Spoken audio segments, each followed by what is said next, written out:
हाय दोस्तों, स्वागत आपका एक बार फिर से अपने YouTube channel best chemistry bio classes पर। तो 10th क्लास के लिए आज अपने को देखना था रासायनिक समीकरण का लिखना। तो हेडिंग लगा देते हैं रासायनिक समीकरण का लिखना।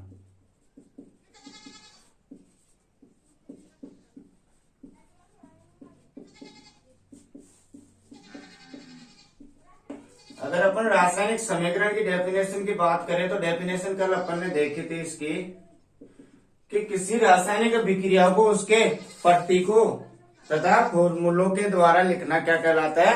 रासायनिक समीकरण। तो यहाँ आज भी अपन लिख देते हैं कि किसी अभिक्रिया को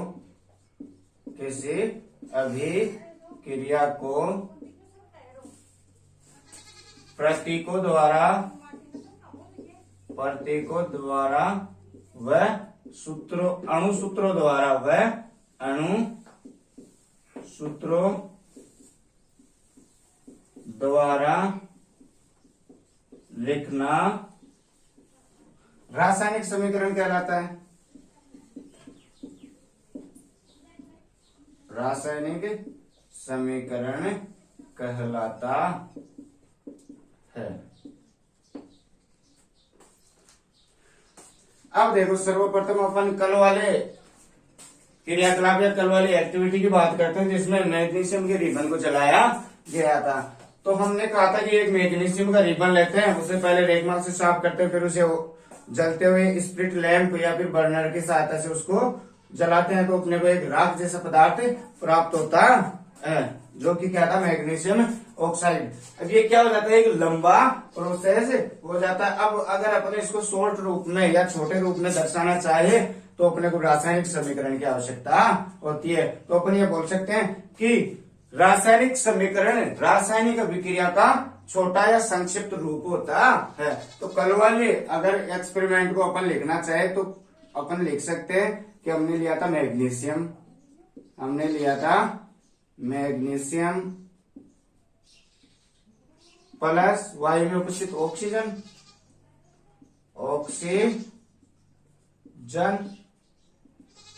और ये मिलकर क्या बना रहा था? Magnesium oxide.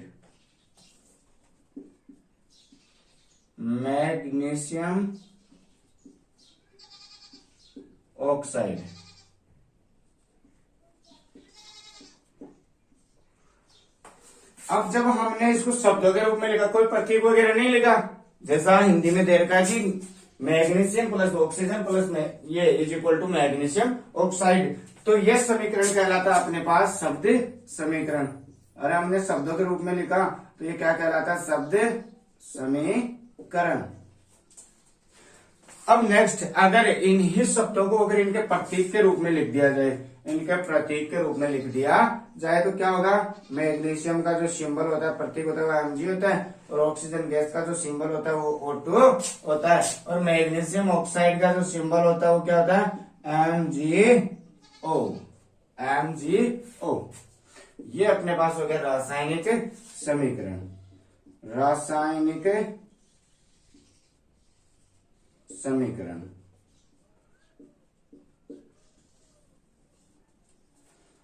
ये रासायनिक समीकरण। अब एक चीज देखिए आप, यहां पर मैग्नीशियम के परमाणु एक और इधर भी एक, यहां ऑक्सीजन के दो लेकिन यहां ऑक्सीजन का एक।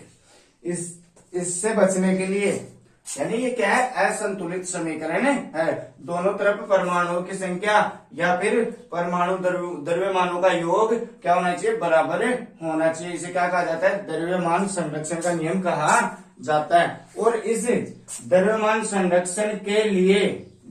संरक्षण को बचाने के लिए समीकरण को क्या किया जाता है? संतुलित किया जाता है। और समीकरण को संतुलित करने के अंतर्गत परमाणुओं की संख्या को उत्पादों तथा अभिकारकों की तरफ दोनों तरफ बराबर किया जाता है। तो चलिए आज नेक्स्ट देखते हैं कि ये रासायनिक समीकरण को संतुलित करना। अगर इसको अपन संतुलित करेंगे तो इधर 2 से मल्टीप्लाई और इधर 2 से मल्टीप्लाई, ये एक बार लिख देते हैं। अब अपन ये देखते हैं कि समीकरण को संतुलित कैसे किया जाता है। नेक्स्ट हेडिंग अपनी क्या होगी कि रासायनिक समीकरण का संतुलन या रासायनिक समीकरण को संतुलित करना। स्क्रीनशॉट लीजिए इसका।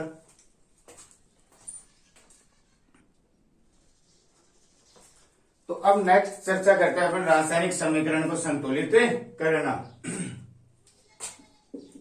तो सबसे पहले अपने मन में यही सवाल आता है कि रासायनिक समीकरण को संतुलित करने की आवश्यकता क्यों है।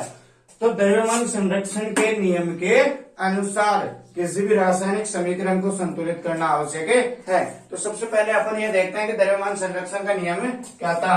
इस नियम के अनुसार द्रव्यमान का न तो निर्माण किया जा सकता है और न ही द्रव्यमान को नष्ट किया जा सकता है। द्रव्यमान को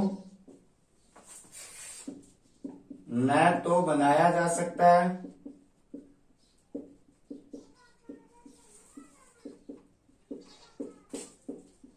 और न ही नष्ट किया जा सकता है। और यही क्या कहलाता है, द्रव्यमान संरक्षण का नियम। तो चलिए अब एक रिएक्शन का एग्जांपल ले लेते हैं और रासायनिक समीकरण को संतुलित करने के नियम उसी रिएक्शन के आधार पर देख लेते हैं। और इसके अलावा एक चीज और कि रासायनिक समीकरण को संतुलित करने की विधि का नाम क्या है, हिट एंड ट्रायल विधि।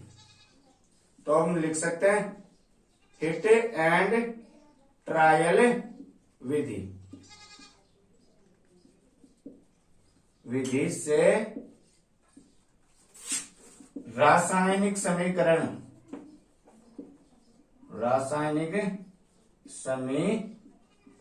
को संतुलित किया जाता है।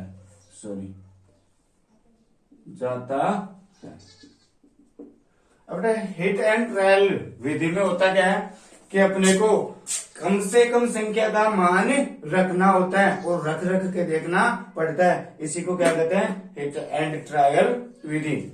इसका स्क्रीनशॉट लीजिए। नेक्स्ट अभी अपन देखते हैं कि रासायनिक समीकरण को संतुलित करने के नियम।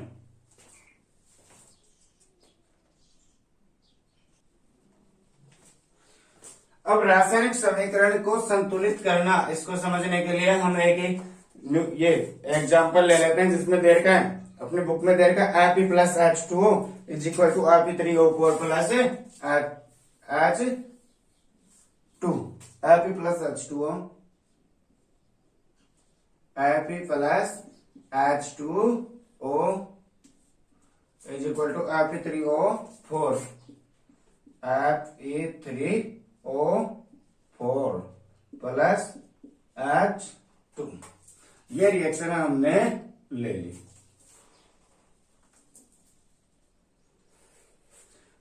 अब एक चीज ध्यान में रखना है कि जो अपना फर्स्ट नियम है, इसको रासायनिक अभिक्रिया को संतुलित करने के लिए अपना जो नियम है वो क्या है कि हम सबसे पहले अभिकार को या फिर जो भी उत्पाद है उनको बॉक्स में फिट कर देते हैं या उनके चारों ओर एक बॉक्स बना देते हैं। इसके पीछे का कारण क्या है, जैसे हमने इनको बॉक्स में फिट कर दिया, तो इसके पीछे का कारण यह है कि हम इसके संगठन में कोई बदलाव नहीं कर सकते। यानी जो हमको लिखना पड़ेगा वो इस बॉक्स के बाहर आगे की तरफ ही कुछ न कुछ लिखना पड़ेगा। समझ गए। तो सबसे पहला नियम क्या है,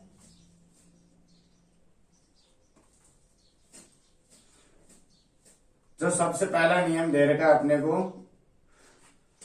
बुक में दे रखा, रासायनिक समीकरण को संतुलित करने के लिए सबसे पहले प्रत्येक सूत्र के चारों ओर एक बॉक्स बना लीजिए। समीकरण को संतुलित करते समय बॉक्स के अंदर कुछ भी परिवर्तन नहीं करना है।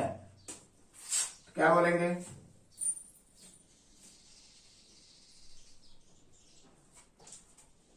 रासायनिक समीकरण को संतुलित करने के लिए सबसे पहले प्रत्येक सूत्र के चारों ओर एक बॉक्स का निर्माण करना है। तो क्या लिख सकते हैं हम? प्रत्येक सूत्र के चारों ओर बॉक्स बनाना है। बॉक्स बनाना है। लो बना लेंगे। Fe plus H2O is equal to Fe3O4 plus H2। ये लो बॉक्स बना लिया। बॉक्स बनाने में तो कोई दिक्कत नहीं है ना। ये लो बॉक्स बनाने का काम सबसे आसान। फिर सेकंड दे रखा असंतुलित समीकरण में उपस्थित विभिन्न तत्वों के परमाणुओं की संख्या की सूची बना लेते हैं। अब एक तरफ क्या करते हैं हम? ये सूची बना लेते हैं किसकी? असंतुलित समीकरण में अभिकारकों व उत्पादों में उपस्थित परमाणुओं की संख्या की। तो यहां तो हम लिख देते हैं परमाणु, और अब ये दो पोर्शन है, ये किसके हैं? एक तो अभिकारक और एक उत्पाद। अब परमाणुओं में अपन बात करें तो इसमें कितने प्रकार के परमाणु है? एक तो फेरम यानी लोहा, और एक हाइड्रोजन, और एक ऑक्सीजन। 3 प्रकार के, इधर भी 3 ही प्रकार के हैं। तो सबसे पहले अपन लिख लेते हैं Fe। अब देखो Fe की संख्या अभिकारकों में कितनी है और उत्पादों में कितनी है? अभिकारकों में तो 1, अभिकारकों में 1 और उत्पाद में 3 हो गया। अब नेक्स्ट अगर एटम की बात करें, परमाणु की बात करें, तो हाइड्रोजन को ले लो। इधर हाइड्रोजन की संख्या 2 और इधर भी 2। हाइड्रोजन 2 और इधर भी 2। अब ऑक्सीजन की बात करें तो इधर ऑक्सीजन है 1, अभिकारक में ऑक्सीजन 1 और उत्पाद में ऑक्सीजन 4। अभिकारक में ऑक्सीजन 1 और उत्पाद में ऑक्सीजन 4।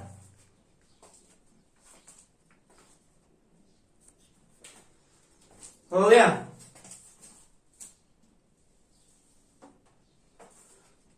ये अपना सेकेंड स्टेप था कि असंतुलित समीकरण 1.5 में उपस्थित विभिन्न तत्वों के परमाणु की संख्या की सूची बना लेना है। तो ये क्या था? स्टेप 2। और ये क्या था? स्टेप 1। अब नेक्स्ट अपन स्टेप 3 की तरफ चलते हैं। सुविधा के लिए सबसे अधिक परमाणु वाले यौगिक को पहले संतुलित करना है। सुविधा के लिए सबसे अधिक परमाणु वाले यौगिक को पहले संतुलित करना है, चाहे वह अभिकारक हो या उत्पाद। उस यौगिक में सबसे अधिक परमाणु वाले तत्व को चुनिए। इस आधार पर हम Fe3O4 और उसके ऑक्सीजन तत्व को चुनते हैं। दाईं ओर ऑक्सीजन के 4 परमाणु हैं, जबकि बाईं ओर केवल 1। तो चलिए, जो इसने थर्ड स्टेप बताइए, स्टेप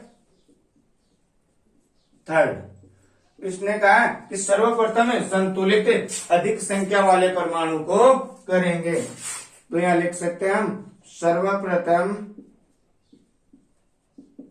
अधिक संख्या में उपस्थित परमाणु को, सर्वप्रथम अधिक संख्या में उपस्थित परमाणु को संतुलित करने के लिए चुनते हैं। हो गया। अब अपने रासायनिक समीकरण में एक बार आप देख लीजिए क्या कि कौन सा परमाणु संख्या में सबसे अधिक है। तो अपन इस सूत्र की बात करें Fe3O4, इसमें आयरन की संख्या 3 और ऑक्सीजन की संख्या 4। तो सबसे पहले अपन ऑक्सीजन को चुनते हैं। सबसे पहले हम ऑक्सीजन को चुनते हैं। इधर ऑक्सीजन की संख्या कितनी देर की? 4, और उत्पाद में ऑक्सीजन की संख्या 4, और इधर अभिकारक में ऑक्सीजन की संख्या 1। बेटा इधर सामने देखो एक बार, इधर 4 है और इधर 1, ऐसी कौन सी संख्या है, ऐसी कौन सी संख्या है कि जिससे गुणा करने पर दोनों तरफ 4 हो जाए। तो आपको सीधा दिख रहा है कि अभिकारक में केवल 1 और उत्पाद में 4, तो यहाँ अभिकारक की तरफ आप किससे गुणा कर दोगे, 4 से। किससे गुणा कर दोगे, 4 से। किससे गुणा कर दोगे, 4 से। अब ये देखो अभिकारक में ऑक्सीजन है, H2 के साथ है ना। अरे बॉक्स बनाने का मतलब यही था कि आप ऐसा ना लिख सको, अंदर ना लिख सको, मतलब जो भी अपने को अंक या फिर जो भी अपन गुणा वगैरह लिखेंगे ना सामने अंकों का, वो बॉक्स के केवल सामने आएगा।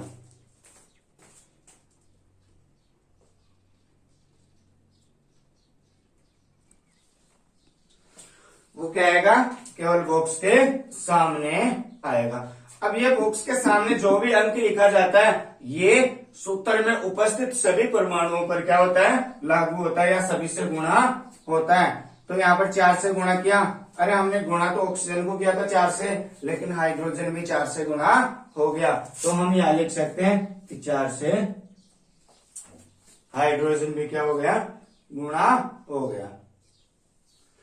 तो यहाँ पर देखो अब हाइड्रोजन की यहाँ पर संख्या कितनी हो गई, 4 गुणा 2 बराबर 8, और यहाँ पर 4 गुणा 1 बराबर 4, यही तो हुआ।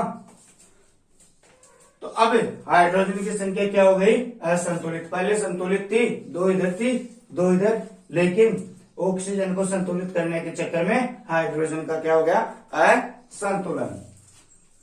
तो चलिए इसने जैसा कहा कि सर्वप्रथम अधिक संख्या में उपस्थित परमाणु को संतुलित करने के लिए चुनते हैं, तो हमने चुन लिया और उसे संतुलित कर दिया।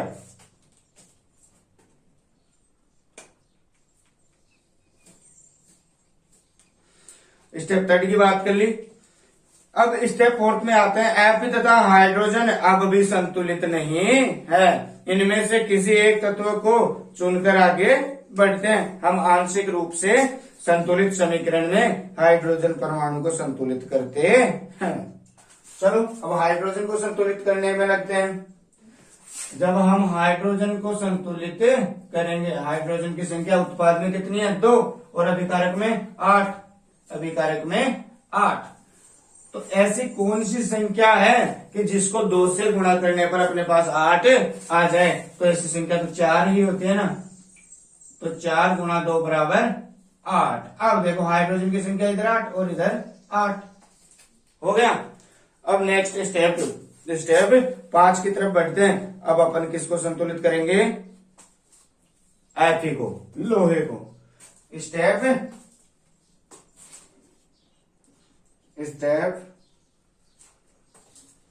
4 के अंदर हमने किसको संतुलित कर दिया, हाइड्रोजन को संतुलित।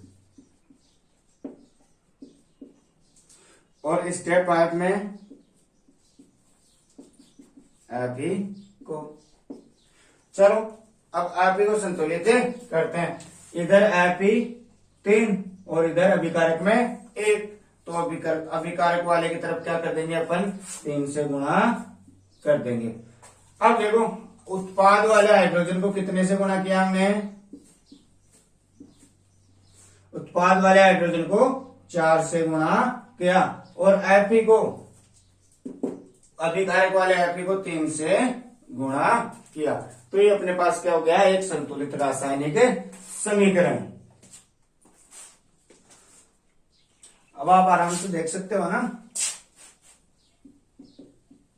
कि दोनों तरफ परमाणुओं की संख्या क्या है, समान। तो ये क्या है, एक संतुलित रासायनिक समीकरण। अब स्टेप 6 का स्टेप नंबर 6, इसने कहा कि एक तालिका बनाना, आपको सारणी बनाना है और उसमें इसी प्रकार से अभिकारक और उत्पाद के परमाणु की संख्या लिखकर आपको जांच करनी है क्या, कि दोनों तरफ परमाणु की संख्या समान है या नहीं। चलिए अब नेक्स्ट स्टेप 7 की तरफ बढ़ते हैं। स्टेप 7, ये वाला स्क्रीनशॉट ले लीजिए, इसको हटाना है।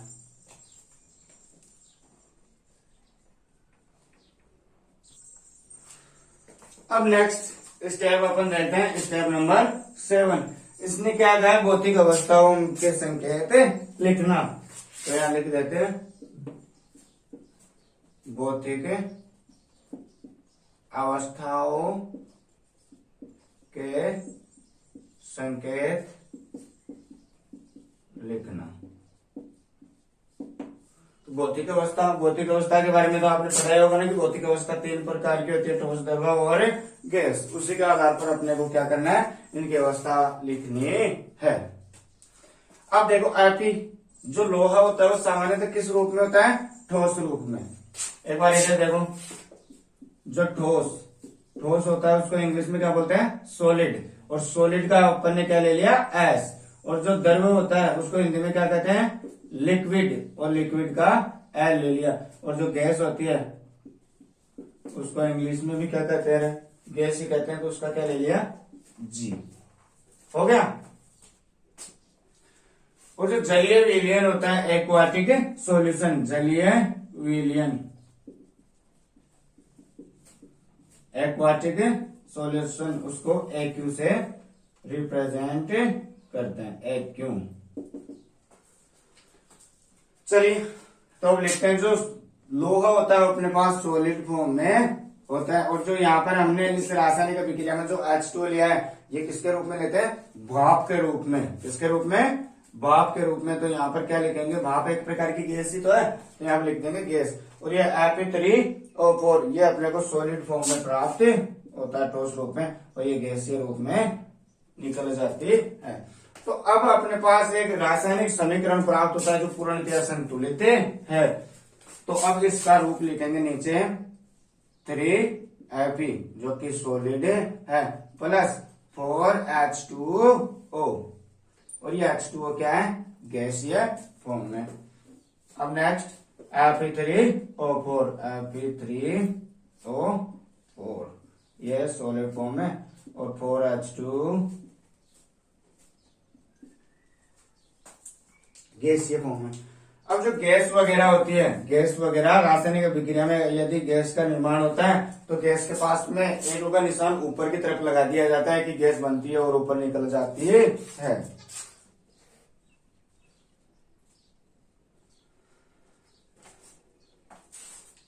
अब एक चीज और इसने दे रखा है कि कभी कभी अभिक्रिया की परिस्थितियों जैसे कि ताप, दाब, उत्प्रेरक आदि को भी तीर के निशान के ऊपर या नीचे दर्शाया जाता है। एक बार स्क्रीनशॉट लीजिए, इसका ऊपर वाले को उठा देते हैं ना।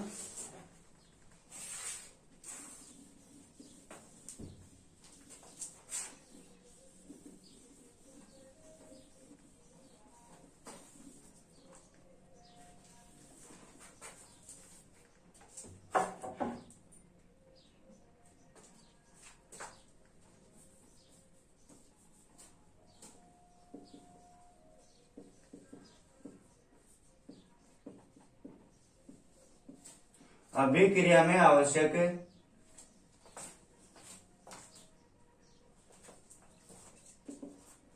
ताप, दाब व उत्प्रेरक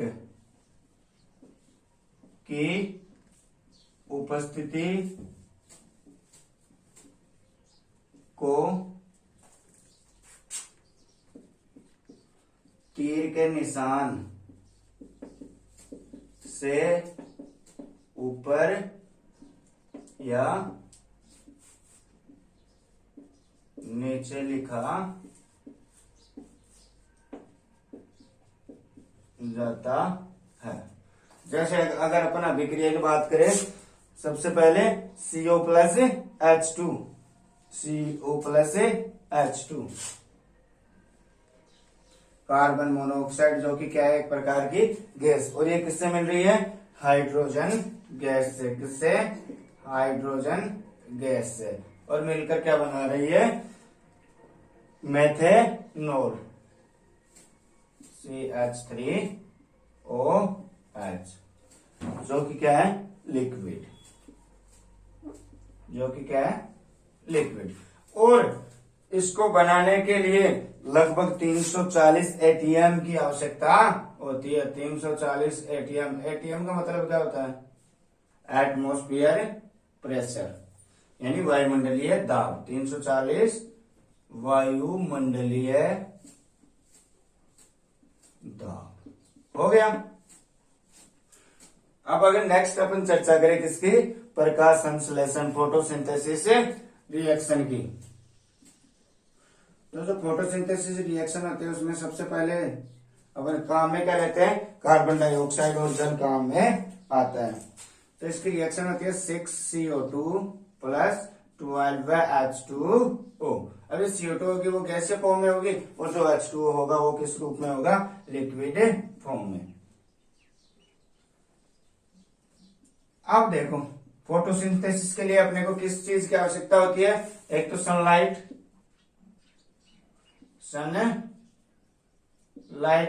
और सेकंड क्लोरोफिल या फिर हरित लवक, क्लोरोफिल।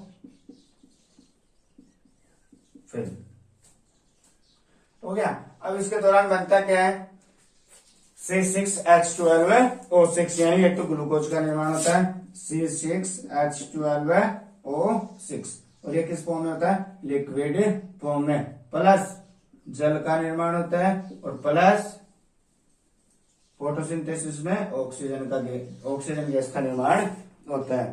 तो 6H2O और 6O2, 6H2O 6O2, ये O2 तो गैसीय फॉर्म में होते हैं जो रिलीज हो जाती है, और ये जो जल होता है, जल ये किस रूप में होता है, लिक्विड फॉर्म में। हो गया। तो यहाँ पर ध्यान देने वाली बात क्या थी कि जो भी अपने को अभिकारकों के साथ जो भी आवश्यक कारक होते हैं, जैसे तापमान या फिर कोई भी उत्प्रेरक या फिर दाब, उसको तीर के निशान से ऊपर या फिर नीचे लिखा जाता है।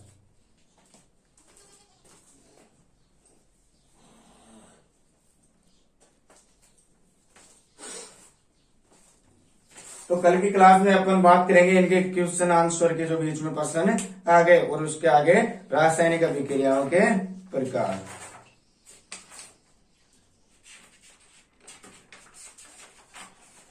अपना चैप्टर 2 क्लास में और कंप्लीट हो जाएगा।